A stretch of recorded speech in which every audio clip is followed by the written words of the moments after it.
Hi, this is day 27 of A Little Reminder for All of Us. Minsan mo na bang naramdaman na sobrang layo ni Lord sa'yo? Di ba minsan may mga panahon talaga na parang wala yung presence ni Lord sa atin?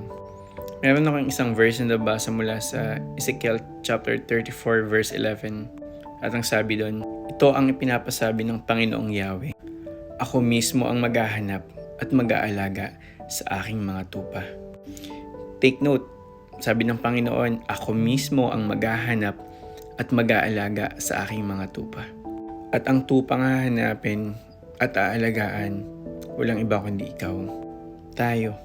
Siya mismo ang maghahanap, siya mismo ang mag-aalaga. Sa totoo lang, hindi naman lumayo si Lord sa atin.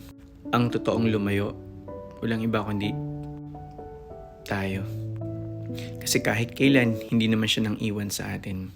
Tayo lang yung humintong maghanap sa Kanya. Kaya kapatid, balik na sa Kanya. See you tomorrow.